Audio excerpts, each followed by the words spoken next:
Welcome to the Trauma-Informed Lens podcast. Each week, Matt, Curt, Jerry, and the occasional special guest explore how the trauma-informed paradigm challenges traditional beliefs and approaches concerning a wide variety of areas. This podcast addresses psychological trauma in an educational manner and is not designed to replace mental health treatment. If anything in this podcast makes you feel uncomfortable or anxious, please talk to a mental health professional.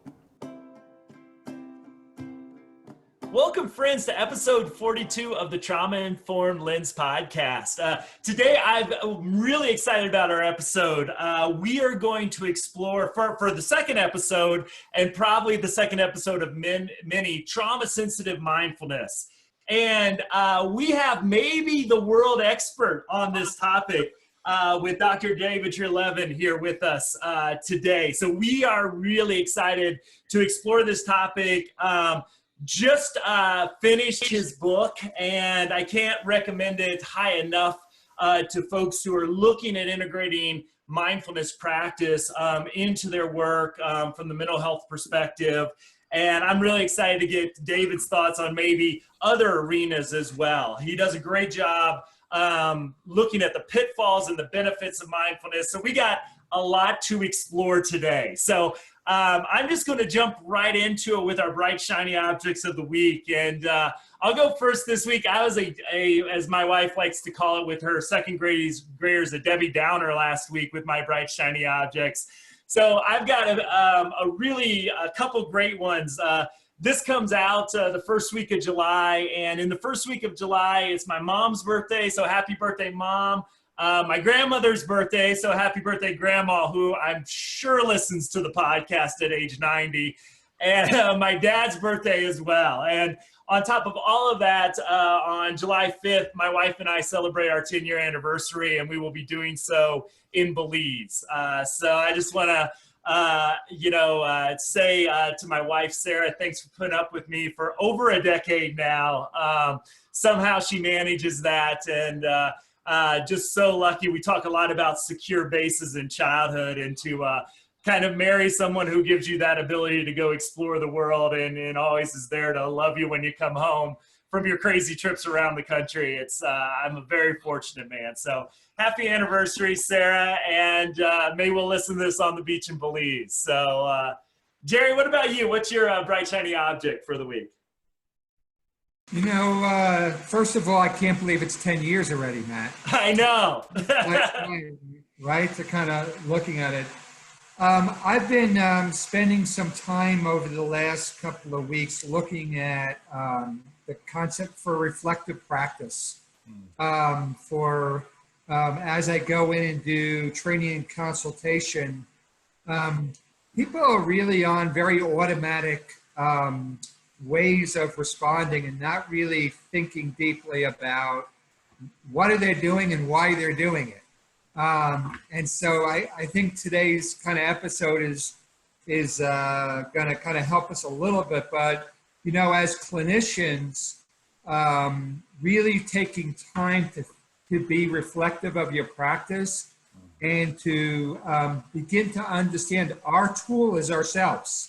So as we're talking about working with our clients, really the parallel process and reading Donald Schoen, some of his work on reflective practices over the last couple of weeks. A little heady, but kind of organizing a way to think about not just, sometimes there's a gap between what we think we want to be doing and what we're actually doing. So taking some time to really reflect on that is, I think, my shiny object, which is what I'm in the process of doing on my own practice. Very cool. And Jerry's off to Scotland for golfing. It's coming up. So we were talking about how important that is for his golf game, going to the home of the sport. So we'll all be excited to hear your report back, Jerry, on that. That's not just a trip. That's a pilgrimage. That is a pilgrimage. Curt, what about you, my friend? What's your bright, shiny object this week? I'm working on a kind of a new project recently, trying to help an organization that I just recently joined bring a trauma-informed approach to treating people with intellectual and developmental disabilities across the lifespan, kids, adults, teenagers. And it's really been fascinating. And as I've gone back through some tried and true resources I've used previously, and kind of looking at them with an eye towards how can I adapt these for people with cognitive challenges and developmental challenges.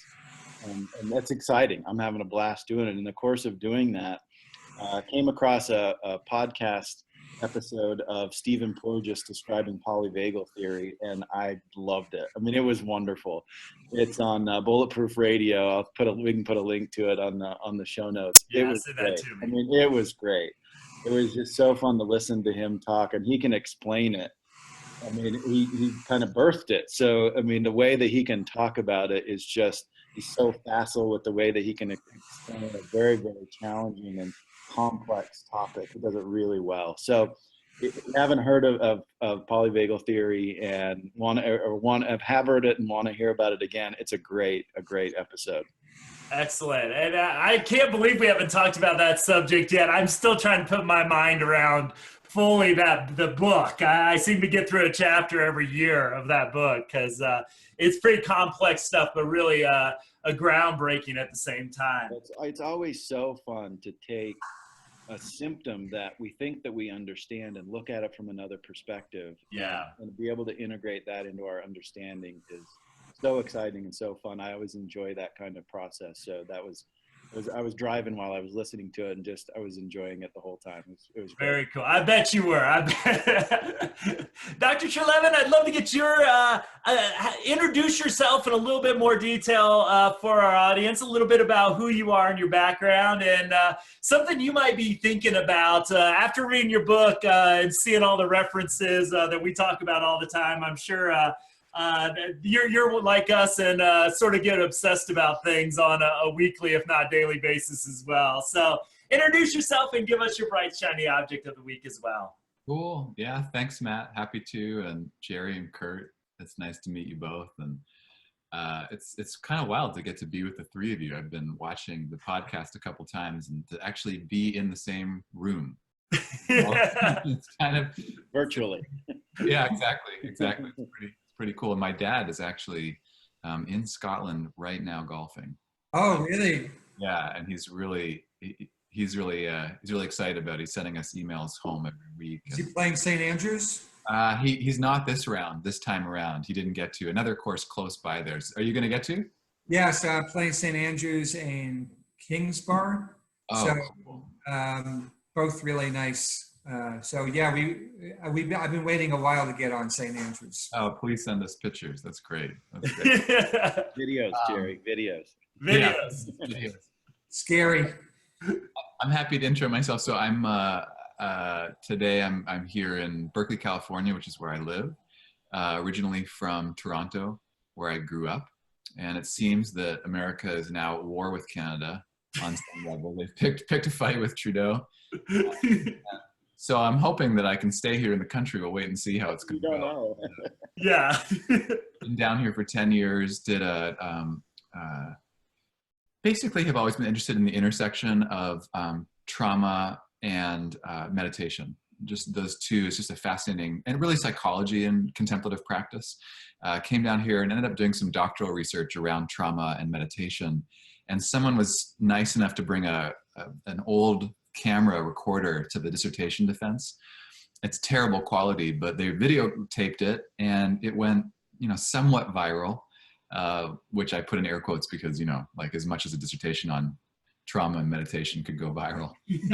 But it ended up, people found out about me and then started sending me emails and saying, hey, I have questions, or I have these concerns of something that came up for me in meditation. So that blossomed into a big project, which became this book, and that's become my life right now. So I'm excited to be actually talking about it with folks, and you've all been having your lens on trauma-informed work, which I think is fantastic. So that's where I'm coming from. Here's my object. My bright shiny object are these brand new headphones that I got. Noise canceling, and they have changed my life. They're so good. I love them so much. Like the world just goes away on airplanes. That's actually not my shiny object. This is what I brought. If you don't know if you guys heard about this book, it's called Radical Dharma. And it's by Reverend Angel Kiddo Williams and someone named Lama Rod Owens. And Lama Rod is, I think he's at Naropa, and Angel Kiddo Williams is here in the Bay Area. And they are two African-American Buddhist practitioners who really take a critical lens on what is a primarily white movement inside of mindfulness, at least in a particular thread of the mindfulness movement. And they're basically talking about race, love, liberation, mindfulness, meditation. They're just coming all together and talking about what they've learned over decades. And I wanted to bring that in, especially because of the episode that I thought you guys did a great job on with, I'm sorry, I forgot her name. Dr. Melody Brown. Melody Brown. You know, I just thought that was great that you had her on, and I learned a lot from her.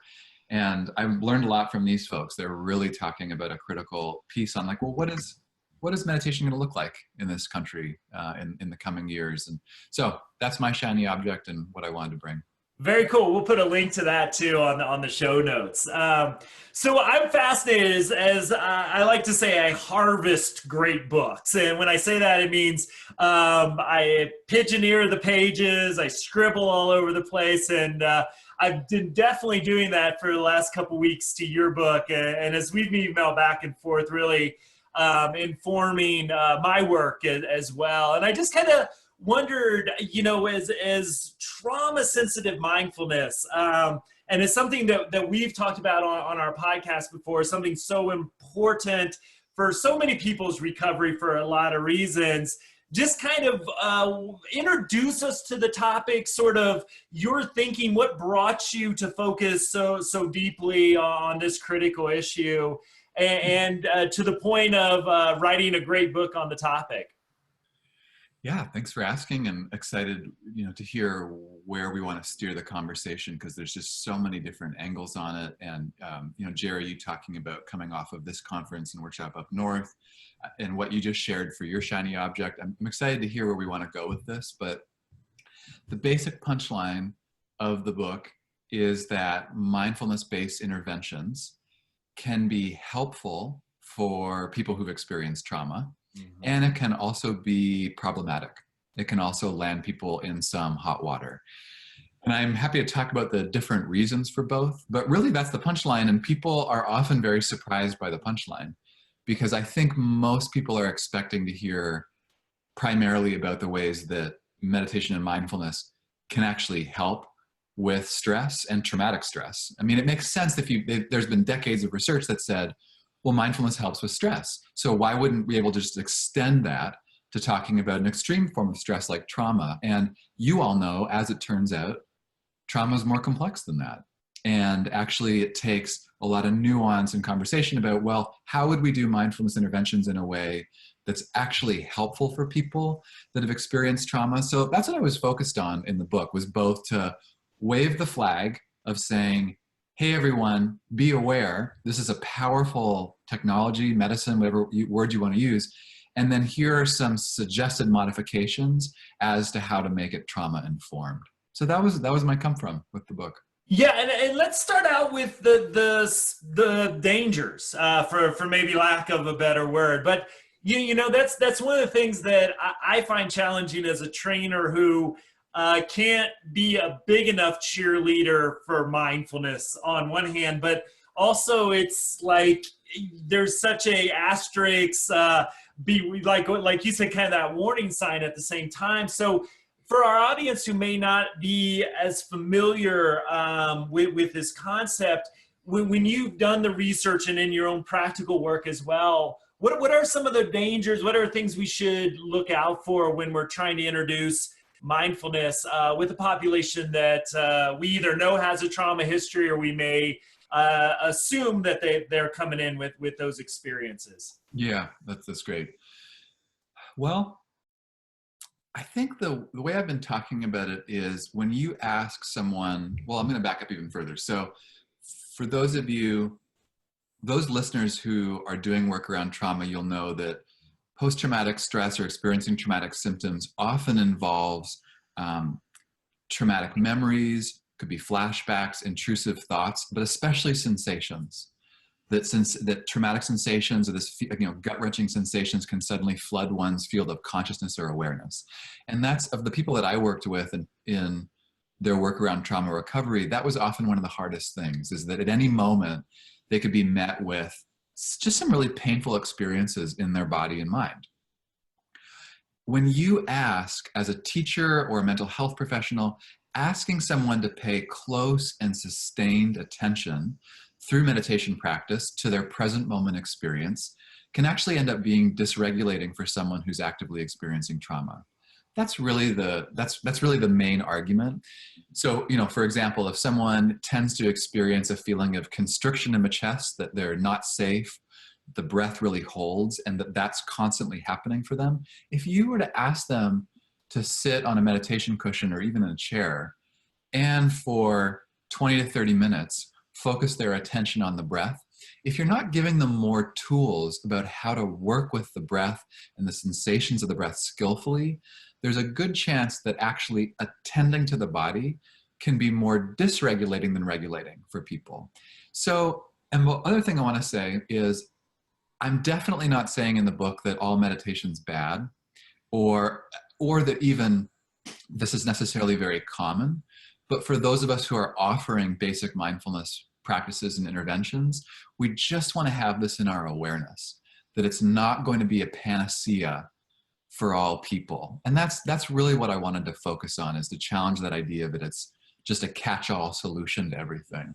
But in no way am I saying it's all bad all the time. Actually, it can be very helpful for a lot of trauma survivors. Mm-hmm. Great. I think that's such a key point when you even go back to some of the things that Dr. Perry has talked about. Really, one of his main points is that the timing and the pattern of experiences is so critical to recovery. And this is a great example of how that is true, right? That mindfulness and meditative practices may be very, very helpful if the timing and the dosage and the intensity, like all those things are thought through and done, appropriately and with some foresight and planning. They can be very, very helpful. And if they're not, they can be a little harmful, if not a lot harmful. Totally. And that's what I'm most interested in, Curt. I love that you brought that in, is how do we set people up for success inside of this work? Because I don't want to say, well, if you've ever had an experience with trauma, well, don't meditate. In no way do I want to go that far. It's actually to say, great, let's get very nuanced and complex if we're offering this practice of what you just said. What's the dosage? What are the modifications? And then this big question that's come up is, should we have a warning signal or a warning line on meditation retreats? I haven't decided yet. I don't know where you all land on it, but that's a question that's come up, is what is the knowledge that we want to let people know before they jump into a serious practice? Mm-hmm. I think that's a really interesting, even when I'm doing any training, and I'm going to show a clip of something that's potentially activating, I give a warning to people to make sure they're taking care of themselves, aware of what's happening. So, I think about your thought about educating everybody who's engaging in potentially activating kinds of experiences. One is to educate, and then to give people permission to do what they need to do to take care of themselves, really. So I think your point is a really good one, David, to kind of really educate the community about some of these kind of potential risks, and then have them educate the people participating in it, that this is a possibility for you as you engage in these activities. Yeah, that's right. And that's all I wanted it to be, was much less. I mean, some people got their backs up when they first heard about the book, thinking that it was going to be some kind of takedown of mindfulness meditation. But no, it's actually what you're saying, Jerry, is what is the education needed to be in a trauma-informed practice? And I'm also not saying I necessarily have all the answers. I have some suggestions about what it would mean inside of a contemplative practice to be trauma sensitive, but really it's such an emerging conversation, and why I think this podcast in many ways is quite cutting edge of what is trauma-informed practice in this domain or this domain? It's changing, it's shaping, and it's such a new conversation that we're in. So excited to be there. What do you, as you're talking about it, so maybe you could talk a little bit about what do you think's happening inside the individual, as we talk about education, that in some ways normalizes this process, right? So instead of saying this is bad or good, this is our biology, right? This is our biology. So I wonder if you could talk a little bit about, so somebody has this experience, these traumatic experience, overwhelming experiences. Why would going to meditation or sitting in, therapy or anything where you have to really be reflective of what's happening inside of you, be potentially re-traumatizing? Well, one of the most confusing things of post-traumatic stress is the dissonance that's happening between what the body is expressing and what the mind may know. And what I mean by that is, clients that I've worked with or in my own experience, the body is saying we're in danger. There's something, we could talk about the neurobiology of this, but the amygdala continues to signal the alarm that says something is wrong. And then, we have the experience of we open our eyes, we look around, we track the environment, and we see we cognitively know that we're safe, but yet the body's saying something different. And so it creates this real disintegration inside of people experiencing trauma, which I think can be so painful and disorienting and dysregulating, and it really breaks apart individuals and families.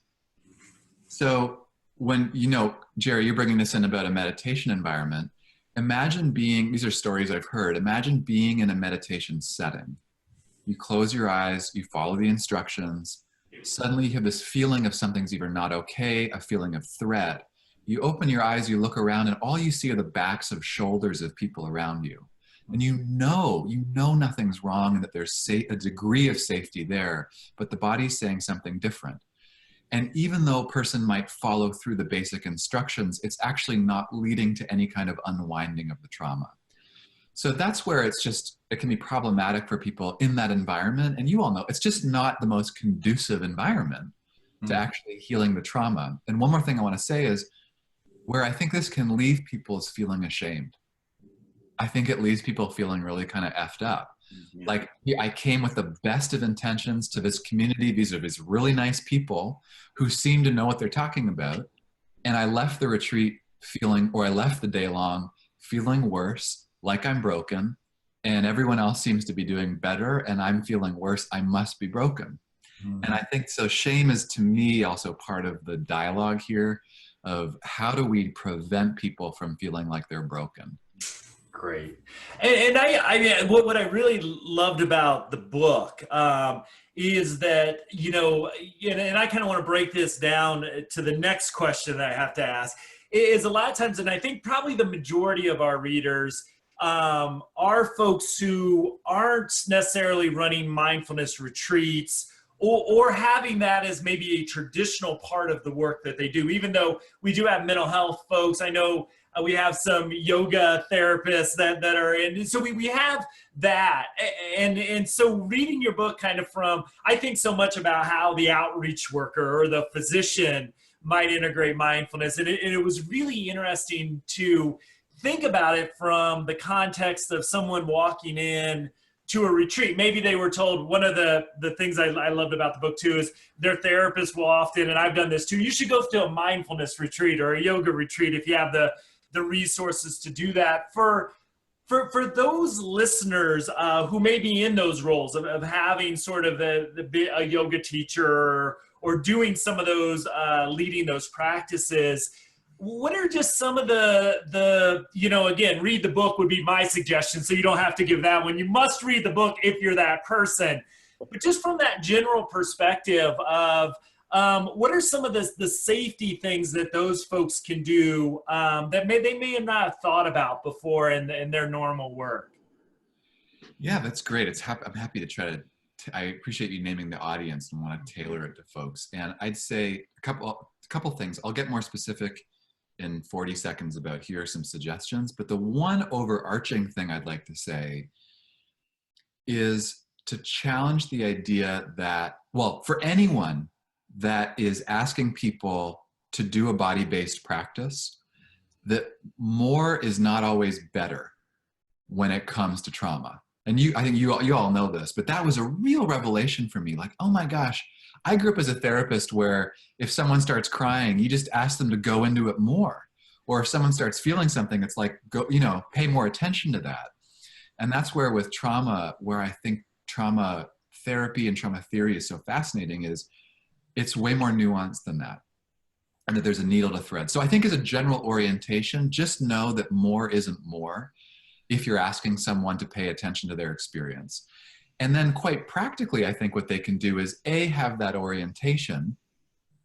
And then inside of that model of more is not more, you can start actually tailoring practice to subjectively to people and get curious about what they need. So that could be, it's not, if you're asking them to do a seated meditation practice, maybe after 3 minutes they stand up and they move.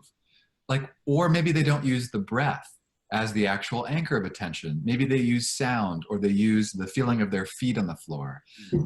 That's what I'm covering in the book. There's lots of modifications that we can use, but we want to get away from the idea that we could just throw mindfulness at it and see what sticks at the wall. We actually just need to be more nuanced around that. And I think people in the positions that you're talking about, they want to be. Yeah. They're like, just tell me what I need to learn in order to be more nuanced. So that's the direction that I'm interested to go. I think it's such a great point for even a kind of a systems level thinking about things. I kind of throw a little story at this of experiences I've had with people who are managing a case that gets, sent to me or to somebody on one of the teams that I've been with, and they are sent essentially to process their trauma. That's why they're being placed in a residential setting, in a kind of an educational setting, or in a day treatment kind of setting, where that's where they're getting sent to do what they're getting sent to do. And when you go through kind of the progress monitoring process of those cases, the question gets asked, well, have you processed your trauma yet? Right? And so there gets to be this drive towards, we got to talk about this. We have to talk about this, whether you're ready or not, we have to talk about it. And I think that's kind of the point that you're making, is that maybe we need to talk about it now. Maybe we don't. Maybe we need to be thinking about what is the experience that this person needs at this point, and tailoring things so that we can actually be addressing trauma in a variety of ways. And it doesn't have to be with a contemplative practice, or with mindfulness, or with trauma processing. I mean, honestly, I don't even know what that means. That's such a nebulous term. I don't know that that's a meaningful intervention. I think it's, like you said, much more nuanced than that, and can be much more directional than that. That actually, I think that's a great point, Curt. Yeah, actually, I want to tag on that. I'd love to hang here for a second, because Go for it. I want to know what you all think of this. So one of the primary arguments I'm making in the book is that mindfulness is most useful in what I've understood as what's called phase 1 trauma recovery. And so this is, as I understand it, comes from Judith Herman, who wrote Trauma and Recovery in the 90s. For folks who haven't seen it, fantastic landmark book around trauma. And she broke down these 3 different phases of treatment. So just to kind of correct that, that actually was written in 1889 by Genet. She took Genet's model. Thanks for saying that. And I cover that in the book. You do really well. Yeah. I know. Yeah. So she's taking this from the original. So this goes back. This is to the origin. So here we have Genet, contemporary with Freud, student of Charcot. They're in competition. And actually, so this goes back right. I love that you brought that in, Jerry, because it goes right back to some of the earliest Western psychology around trauma. Is, to your point, Curt, we don't necessarily need to dive into processing traumatic memory. Actually, it's around stabilization and safety. That's the first stage that we need to be in. So that's where I'm trying to steer people. Sometimes there's, I don't know if you've all seen this. I feel like a bit of, what's the word? Kind of like chutzpah, or this sense of like, we can just work it out. Mindfulness is great. Instead of actually, let's spend 6 months to 12 months making sure that someone actually feels safe and stable and regulated inside of what we call window of tolerance, to be able to then later process through traumatic memories, but we don't go right for it right away. So that's what I'm arguing in the book, is really we want to be in that early phase 1 approach. I think, Ruth Lanius, I don't know if you're familiar with her work. She's from Toronto as well, up there. But, she talks about this concept of the me in the moment. And then there's the me across time. So there's the me in the past and there's the me in the future. And they're mediated by very different neural circuitry, right? So the me in the moment is really about the salient network and about the insula, about Interception, about being able to be in your body and know what you're feeling and know, so you say, right? And then there's the me across time, which is the default mode network that when we're quiet, we're not doing, we kind of go there. And what we know about trauma is both of these networks are disrupted, is that people have a really hard time being able to know what's happening in their body, to see that, to be present with it. And also when they visit, they have a really disrupted sense of who they are across time. So their narrative about who they are and what they're about. And so when they go inside, it's not necessarily a safe place to go inside, to kind of looking at that, right? And so I think, David, what you're really talking about is spending time in some ways, really not necessarily integration at first, but to really being able to be in our body and quiet that part of ourselves, not being flooded with it, takes a lot of time and practice before we get to what is in that second stage of trauma work, which is really going inside and looking at that self across time, right? So you're saying is, let's take a few minutes and feel your feet on the ground, and that's all we're going to do today, is let's kind of do it. Or, what kinds of sounds do you hear? What do you see? How do you be here in the moment with yourself without being overwhelmed by that experience? So, I think what I'm hearing you say is not that mindfulness is good or bad, but how do you titrate the experience so it's building capacities, as opposed to in some ways engaging what we automatically do, which is getting flooded by our experience and either having to kind of act out or shut down, which is in some ways. So I think, some people who really haven't had time to read your book or know what you're talking about, they get outside their window of tolerance and then they get defensive, right? And so they're not in a spot to really hear the rest of what you're saying. So I think that really having the moment to be able to talk a little bit about what does mindfulness look like in that stabilization phase? And then how do we then use that experience that we have to help us as we move to these next phases, right? Yeah. That's, I think, what you're kind of alluding to as you talk about this. I think that's spot on, and that, Jerry, it feels like what I appreciate. I don't know Ruth. Is it Lanius? Is that how you pronounce it?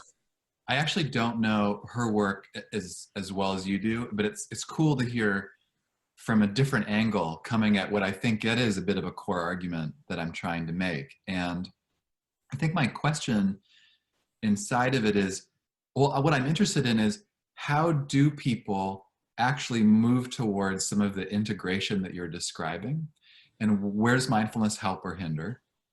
And my experience with the different modalities I've studied is that is very hard. What you're describing, Jerry, is very hard to do in isolation. Like, it really is often, it's more supported in groups or working with ideally a skilled trauma professional to be able to, what you said of titrating, starting to actually work through different networks. How do you come in and feel safe there? And so I did want to challenge the idea that just plopping someone into a meditation practice though we might have all these ideas about why that would help, why that actually might not be the medicine that someone needs. And so I appreciate your looking there and the angle that you're taking. And yeah, I think you're right. That is what I'm saying. Great. So I want to ask kind of for the other side of our audience here, and I think this I may be a tougher question, though in your book I saw so many good sort of ideas that I've been ruminating on, as I always do when I read a great book, is, you know, so I know a lot of our audience might be outreach workers working with folks experiencing homelessness. I know a lot in the Bay Area, actually, public health medical providers who might be seeing a population that are really existing, whether it's domestic violence, addiction, homelessness, so on and so forth.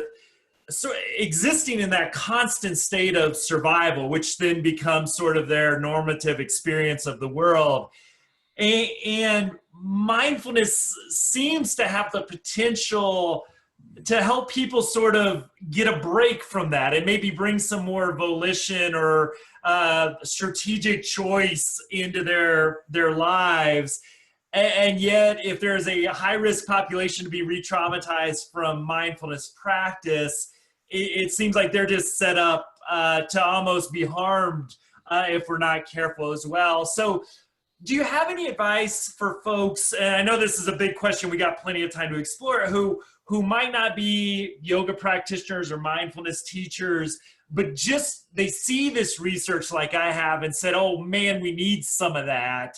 But yet it's sort of not, they just have maybe a few moments to maybe help build positive experiences. They may not be in the therapeutic role where they ever get to processing necessarily. Their goal may be referral to that, which isn't an easy thing, I found out in these fields. So for those folks that might not be in the therapeutic role, might not be in the mindfulness practitioner role, do you have any thoughts about how, even if it's small pieces, people can help folks achieve a sense of peace in a pretty stormy, survival-oriented world? Oh, that's great. Yeah, I appreciate you bringing that in. Well, I'll say two things to that. One is, and I talk about this a little bit in the book, that I think that mindfulness and mindfulness-based interventions can absolutely be helpful for really anyone who's dealing with that kind of stress. The primary umbrella that I've heard argued around this is around enhanced self-regulation. The ability to, in a moment, be able to more effectively regulate one's emotions, have a little bit more body awareness, especially attention too, that if spending 5 minutes for one of the clients, patients, people that folks that are listeners are seeing, if that gives them even just a little bit of refuge from the feeling of overwhelm, then of course, like, we want people to have access to interventions that will support them. And then behind that, what I want to say is that I think one of the blind spots and pitfalls of the mindfulness movement here, at least in the US, is that I think some people occasionally will talk about mindfulness as a way to bypass actual experiences of trauma and oppression that people are experiencing. And they'll really invisibilize the pain and the systemic, the barriers, the trauma, just what's in place for what you just named, people who are homeless, people who are poor working class, or people of color, like the BS that people have to put up with. That if I keep hearing stories of people saying, God, you just need to just meditate. Or, you know, you're just taking this too personally. You just need, if you could just do this practice, you'd see that actually you were a part of, I mean, I won't go so far as to say, what's this, you know, The Secret? That movie, The Secret. Yeah. What's the manifesting? Oh, you're manifesting this. Or at the very worst, I think mindfulness becomes a bypass of actually the world around us. So I want to say that first part in the context of saying, in no way do I think that MBIs or mindfulness-based interventions are going to heal us around legitimate systems of oppression that people are dealing with on the day-to-day. So I'm interested in the conversation, both how do we get practical for the people, but also keep getting wide and wide about this is not going to actually impact the larger systems that we're coping with. Absolutely. You remind me of, out there is Jack Kornfield's story, right? Right? Who's a, Buddhist psychologist, but he talks about how he went on his journey to study mindfulness and, increase awareness and being in the world. And he spent all this time with his teacher getting in touch with, his Zen Buddha nature. And when he finally goes to his teacher and says, "What's the next step?" He says, "Go home and talk to your parents." Right? It's like, now deal with the trauma. Right. Right? So I think it's not an issue of avoidance. It's a tool to have. So when you enter that world to deal with what that pain is, you now enter it in a different way with different tools and different capacities to be able to do the work you're doing. This is where I think, Jerry, I love that story. And this is where I think for those listeners that are doing any work around trauma recovery, being able to have the capacity for mindfulness, or what's sometimes called dual awareness, inside of a moment of processing through trauma can be so helpful, because then the person can know, I might be experiencing these gut-wrenching sensations that relate to an overwhelming experience, and I'm here as well. I can also see it and get some distance and allow it to process through the psychobiology without totally collapsing into it. So this is where I think it can be it's such a useful tool. And of course we want to empower people with it. So I didn't write the book though on mindfulness per se around trauma. That is not my area of expertise.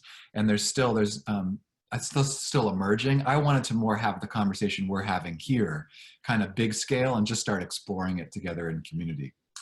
It's making me think, of course, my shiny object was this Stephen Porges talk, right? And I was thinking, we were talking about the difference between what Porges calls neuroception and perception, right? That one is very body-based and does not involve perception. Right? That, as you're talking about, you're sitting on a mat and suddenly you get flooded with feelings and emotions, and it could even trigger some thoughts. That's much more neuroception than perception. And that's kind of where I was thinking about, and again, disclaimer, I am not an expert in mindfulness by any stretch of the imagination, but it to me is much more of working on neuroception and understanding that process before you get into perception, which is a cognitive activity. And it takes a lot of time to figure out neuroception. That's repetition, and that's small experiences over and over and over again, rather than this kind of aha moment that is much more of a perceptive process. And anyway, I wonder how you think about those two things kind of mapping onto this idea of mindfulness, and when it can be helpful and when it might be a little harmful.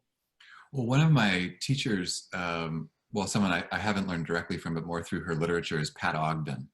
And for readers who know her, she wrote a book called Sensorimotor Psychotherapy, and she's just been so helpful about making, I think, traumatic stress accessible and understanding what's happening in the brain and the body. But Curt, the way I've heard her talk about neuroception and Porges' work and model is that people who are experiencing post-traumatic stress have often some degree of faulty neuroception.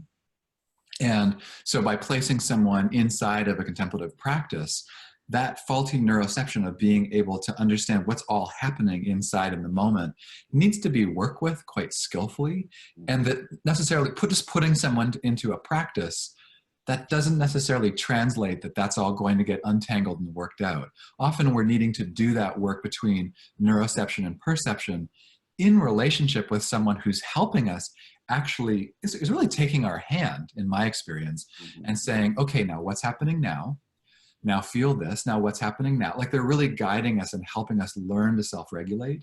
So that's an argument, I think, around the neuroception and perception of that the mindfulness is best utilized inside a relationship.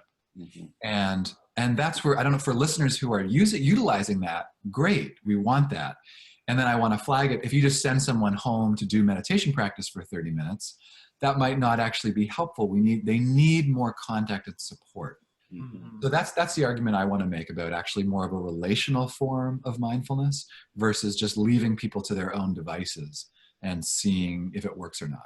Awesome. How's that? Does that answer your There's a question? lot. No, it's a great. I think as way I'm understanding is that there's a lot more kind of context giving that needs to happen within that process. If you are equipped with some kind of faulty neuroception, there's a lot of explanation around why that would be that way.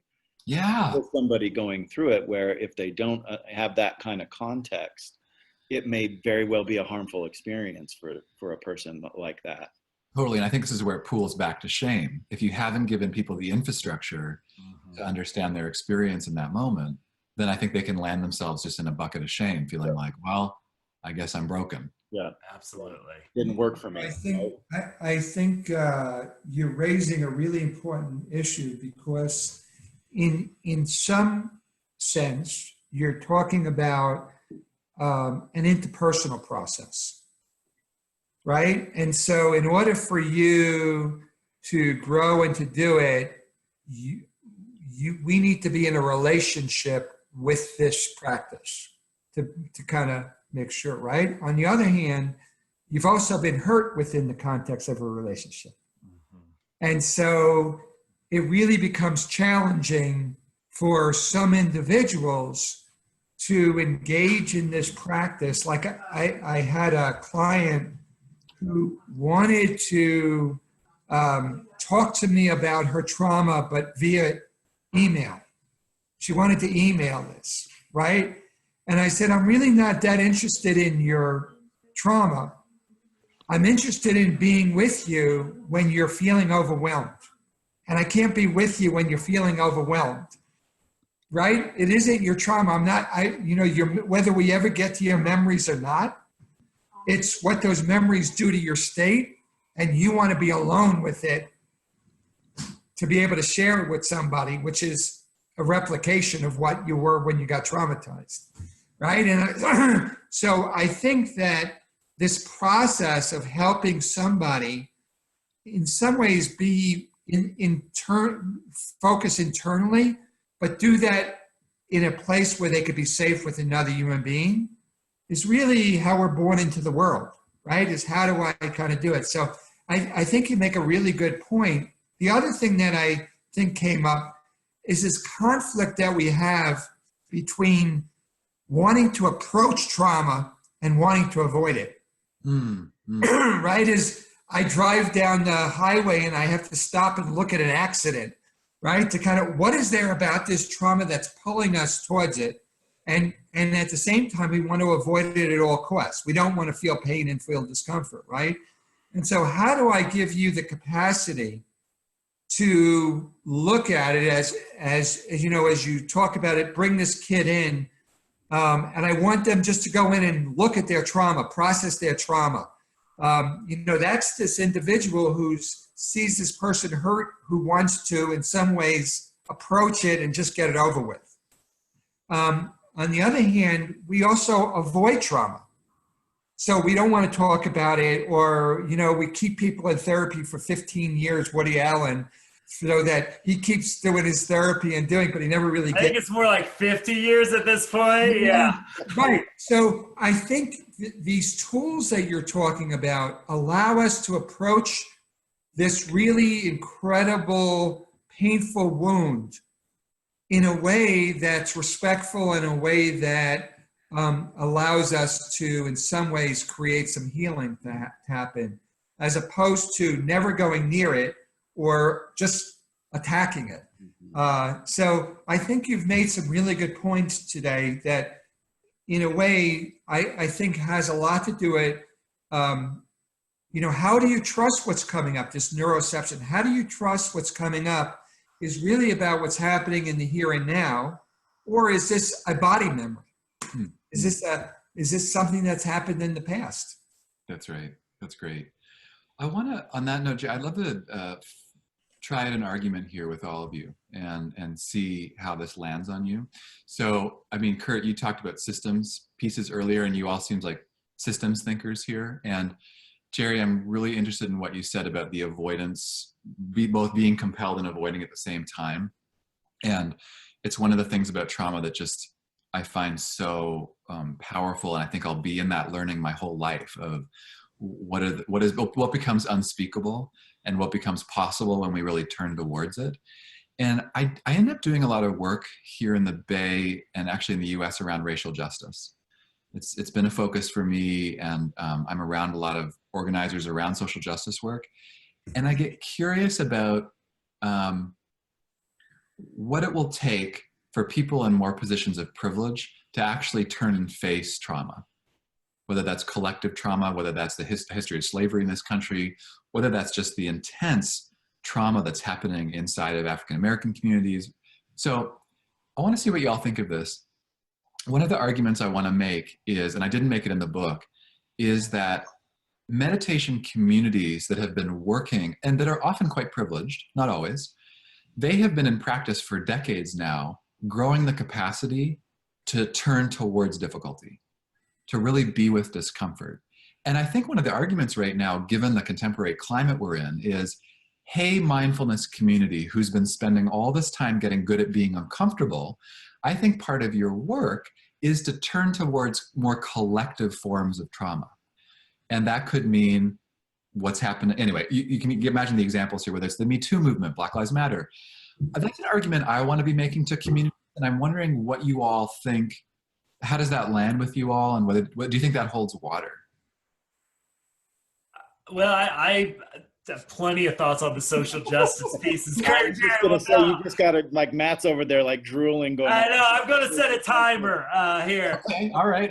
Yeah, but I think it's a fascinating thing you bring up from, especially I think living in Colorado or the Bay Area, there is this, saturation in some way of yoga, mindfulness. We have access to a lot of things. When, people with resources get stressed out in Colorado, they can go up to the mountains for a week-long retreat and, come back and be, hopefully a little bit more regulated than they left.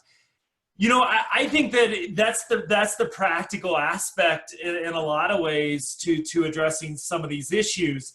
The challenge that I have, and I think, where I would love to get there is that I wonder if sometimes the people inside the conflict have the ability, have had the opportunities to have those sort of healing, contemplative experiences on both sides of the argument.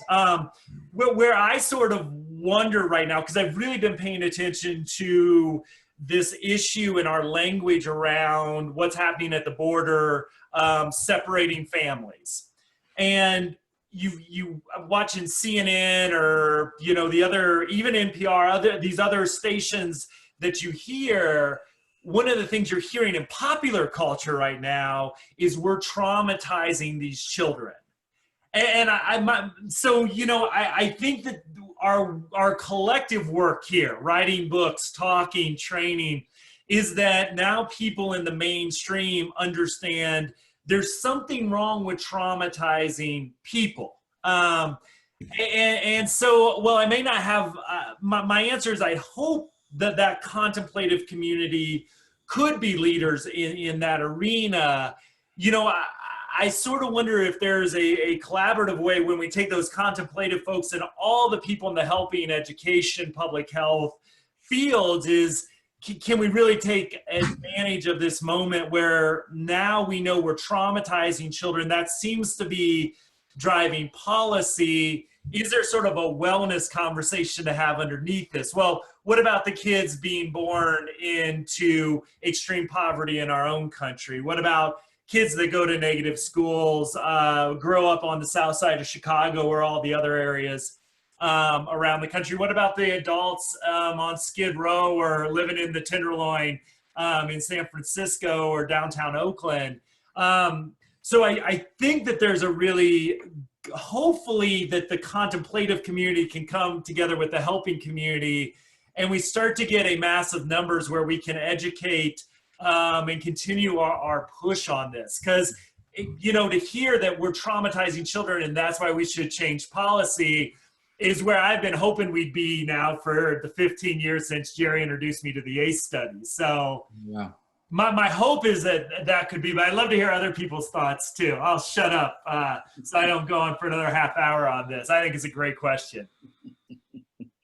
I think that as we continue as a society moving towards having our basic needs met, the idea of being contemplative more widely becomes more possible. And I think a great example of one of the things I've heard so frequently is the world is not trauma informed, and there is a reason why the world is not trauma informed, in that our biology was designed to be successful, and being contemplative and being thoughtful and taking time to make decisions was not what made us successful. Right? That's not why our president got to be president. He did not get there that way. Right? He got there by winning, and winning by fighting. And so I think that we can move the direction towards being more contemplative, but it's going to have to keep moving in a slow way as basic needs continue to get met. Maybe to kind of parallel process it from basic needs to higher level needs, and from one level of society to the other. There are certainly challenges associated with doing that are real, and they'll keep happening. But I do think that it's certainly a mission worth taking on, Well, and my one other point, because I will shut up after this one too, is no, I won't. Part of my advocacy around trauma-sensitive schools as well is integrating, and I think schools are doing a really nice job of this, from kindergarten to even preschool on. Mindfulness is becoming part of the curriculum. And so I think that another question, and we'll throw it all to Jerry to solve all of our problems, is that, boy, if we've got this, if contemplation's being taught in a different way, how do we take advantage of that to have these deeper conversations? Hopefully we're raising a generation that at least come to adulthood with some of these skills, and maybe even a decade plus of mindfulness training in a basic way, at least. Jerry, what are your thoughts? Well, I think you raised a really complex issue that's really difficult to understand and solve. We live in a culture that doesn't really recognize that we're integrated not just internally, but relationally. And so I think what you're saying, David, is that people are working on trying to, in some ways, raise their level of consciousness, but we don't look about trauma across people. And if you're traumatized, if you're being traumatized, it's also traumatizing me. And if I'm allowing it, it's something's happening in me that I'm allowing that in. And our culture doesn't, in our DSM-5, these diagnoses are in the person. They're not across people, right? There's something wrong with you and you're having the symptoms. They don't even really recognize the concept of relational health and relational poverty is impacting those diagnostic categories, right? So I think what you're raising is when a level of consciousness rises to a point, we begin to lose the separateness between people, right? And I'm not sure we're there as a culture. We don't look at what's happening to the, we go, oh my God, it's so sad those people down there are being traumatized. We don't look and say, as they're traumatized, I'm traumatized.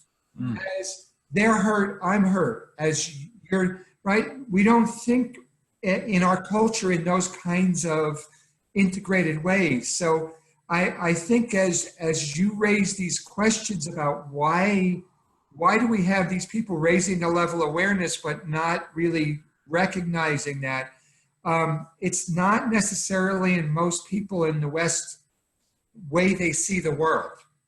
And I think your raise, it's very different than if you went to Native American where they see, we are the earth, we are the people, they see the world that way. Yeah. So, I think that some of the ways that we're approaching mindfulness and actualization is really, I'm gonna consume this stuff as I consume, food at the restaurant, or as I'm consuming. This is just one more consumption in our culture to kind of look at, as opposed to really looking at how do we use this knowledge and experience to really create a healthier relational place that impacts us all. So I don't know the answer to your question other than we have to shift the lens in which we begin to see some of these problems. I appreciate that. I'll just say briefly that just based on all of the responses that were in here, this is why I think that the podcast you're all doing is really important, is that you follow the thread of trauma-informed care. And to me, it bumps up against some of these huge questions that are both practical and philosophical at the same time. So anyway, it's why I'm a fan. And thank you. Yes. And it's amazing, as we joke, we still have a whole page full of topics to discuss. I had a mentor, Brant Steele, who he was 98 when I asked him, what do you know about life that I don't know at my age, right? So he shared with me. But what he said is that, really, it's our nature not to trust each other. That we survive because we created connections, but our biggest predators were other human beings. And so really recognizing the differences immediately in each other triggers a stress response in us. And so our biology is by nature going to create some separation. But we have this part of our brain that doesn't necessarily have to be reacting to our biology, but can observe our biology, which is mindfulness in some ways. So that we can utilize these experiences to in some ways recognize differences between us, but also move closer and approach each other and find different solutions.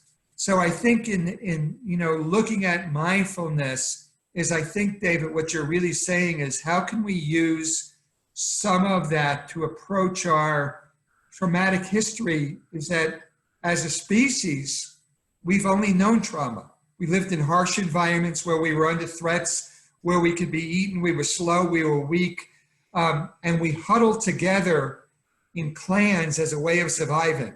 So that our history really is a history of people who have overcome trauma. So I think you raise some really important issues that we could take other episodes for the next year or so to kind of talk about. Yeah, and I want to be sensitive of time, but I got two questions that I know Curt and I want to ask one, and then I got a nerdy one to kind of end on that I'm dying to get your thoughts on. The one I want to ask Curt and I were kind of, I know we think about this all the time with self-care of our staff, because I think in some ways what Jerry just mentioned is sort of our distrust in some way, or the them versus us and all these other things going on. I just kind of wondered, as you have been working in the helping professions, and now, I know you talk to a lot of folks as well, for maybe our audience members who aren't practicing mindfulness as helpers, as educators in different roles, what would you suggest, or maybe suggestions around self-care and why mindfulness is important for those providing services? Oh my gosh. Such an important question and such a big one. I'll give you my one take on it would be that I focus in the book, we started joking about this at the beginning around the window of tolerance. Mm-hmm. If there's one thing I've learned is that we are all acting as, psychobiological regulators for each other. Yeah. And so the more that we find practices tailored to us that helps us actually have a sense of safety, regulation, well-being, but that's actually in deep service of whoever we're working with. That's one thing I keep seeing. And one thing I'm learning is I never know what that will be for people. I notice a lot of people with their dogs seems to be the most incredible resilience for people. Like it just a half an hour with their four-legged friend seems to really fill back up a container that was empty. So, but that's what I have seen is, and this is what's so hard is I see so many social workers or people that are really running on empty and burning the candle for all the reasons. And then the challenge of doing effective and good work under those stressful conditions is just so hard. So in terms of tips, I think mostly just a big yes to what you said of if it's possible to prioritize self-care and find those things that within 10 minutes, I mean, for me right now, it's these. Now I'm saying that from a really privileged place, but actually having the noise cut off for 20 minutes is huge for me. So I'm sure you've covered this in the episodes, but I'd say if meditation is it, great. But if it's like a 5-minute walk outside, then all the power to them, you know? Great. So my final question, my nerdy question, you just threw up your technology again, is I'm fascinated with mindful technology. I found a while ago, and I thought it was my introduction to mindfulness and something I could do finally. Now I learned that not being bad at mindfulness actually is not a terrible thing, and you're never really bad at mindfulness, but I was terrible at mindfulness all the same. And there was this system at the time, I think it's still around, called Wild Divine, and it was a skin heart rate sensor of decent quality, I would say, where you went through this video game and confronted challenges. And, you know, because I grew up on Atari, it was a video game. And granted, I had to get the same biological state you chew. Sometimes you had to escalate your and that was my entry into it. And I think it's the Muse that's out there now. Biofeedback obviously has been around for a while. And I just kind of, as a nerdy way to kind of wrap up and transition, so I know we could extend this out 4 hours easily. What's your thoughts on the technology that's out there as a potential tool? Maybe a less where you're not kind of just having to pay so much attention to you, but you get to pay attention to a video game. Love to get your thoughts on that. I'm going to really disappoint you with my answer, which is that I really don't know. I actually just, Matthew, I have a couple of friends really into it, and I've never really explored it in terms of the biofeedback. And I have a couple of friends that are so into it, but I actually just don't know it well enough to have an opinion. I kind of want to ask you to geek out for a while about it. And I'm sure maybe there's an episode you could send me, because I really want to know. I actually just don't know the field at all. Yeah. Well, do you have a headline that you could share? Yeah, I mean, the Wild Divine stuff I found just interesting. And one of the great examples of this video game, again, you've got the skin sensor, heart sensor on, and you got this bow and arrow.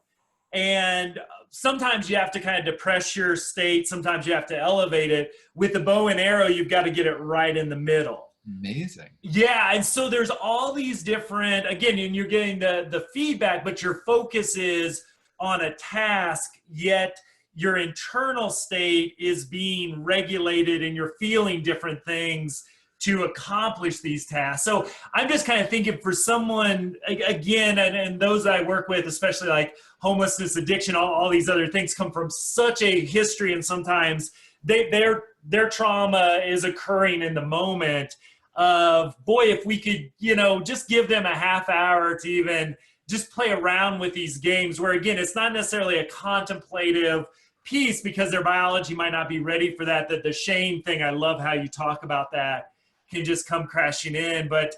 And there's other companies, and I've kind of tried to test some of the waters out in these, where they'll kind of sit with you with the technology. It doesn't need to be a trained therapist necessarily, and work with you sort of at a fun biofeedback level where you're actually playing games. Where your attention goes. And I'm just, as our technology and our understanding of mindfulness kind of come into these little areas of contact, I think it's kind of cool where this might go. I think neurofeedback jumps on a lot of that, and there's a lot of good research on neurofeedback now about engaging in some activity that's actually targeting some brain regions that we know are impacted by trauma. Yeah. But I wanted to say to David before I left and get off, but you said is my self-regulating activities are these earphones and you're privileged. And I want to say that you're not privileged because you have earphones. You're privileged because you could spend time being with yourself. And I think that is really a privilege for many of us, that people who are traumatized don't have access to that. And so I think your whole book really is to recognize that it is a privilege, and that we have to teach people that it isn't something we just get. We have to have that capacity to really be with ourselves and to be. So I want to thank you for writing your book and taking the opportunity to enlighten people to both the great opportunities Mindful presents, but also the risks that it presents. Thanks, Jerry. That feels spot on. That's great. Any final words? I know we've covered a lot, but any just final words, maybe a nugget from your research, your book that we may have not covered, just to kind of wrap us up here for today. Well, most of what I want to say is thanks for having me. I feel like a lot. I feel like each of you are coming from a different angle, which I also really appreciate. It makes me curious how you all met. One day I'd like to hear that story of how this actually happened, this whole configuration. Not my idea. And, my one encouragement, if anyone, for listeners, is I really hold this as more of an orientation than a checklist. Yeah. That this is, I think this is us signing up for a real lifelong exploration of some of the questions we've been in. And it can't be reduced down to just tell me what not to do. We really need to encourage people to get curious. And so if anyone wants to contact me, I don't know if you'll have in the show notes, just absolutely send me an email, let me know, what you're interested in. And I'm happy to be in dialogue with folks. So great. Appreciate you all. And I'll blast this show out when it comes out. And really awesome. Yeah. Well, as always, you can find our show notes. We'll put David's contact information there, links to the book, and everything else we throw on traumainformedlens.org. I just can't suggest the book enough to folks, too. I think it is incredibly well done. It kind of, to me, synthesizes a lot of discussions I've been having with people, and sort of feeling like, hey, we're in this cave together. We know that we have an issue. We think we're looking for these solutions wherever we can find them. Mindfulness, a lot of times, because we practice yoga or meditation ourselves, like, yes, we just need to bring this in, and it gives us a way to really contemplate and strategically do that. And I can't, no matter what, if you're listening to this podcast, I imagine you're in a position, whether you're in a classroom, whether you're running a yoga class, doing outreach work, that it really gets you thinking about how to use this tool effectively, and as important, not to do harm with it as well. And so I want to thank you for writing the book.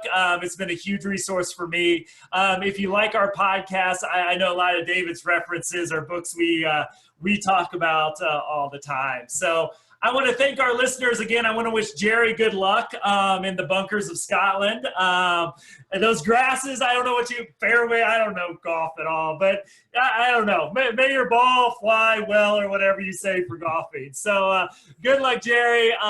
Again, I want to just wish my wife a wonderful 10th anniversary, and we'll see everybody next week. David, thanks so much for your time and your great work. Thanks again, guys. Thanks. Thanks.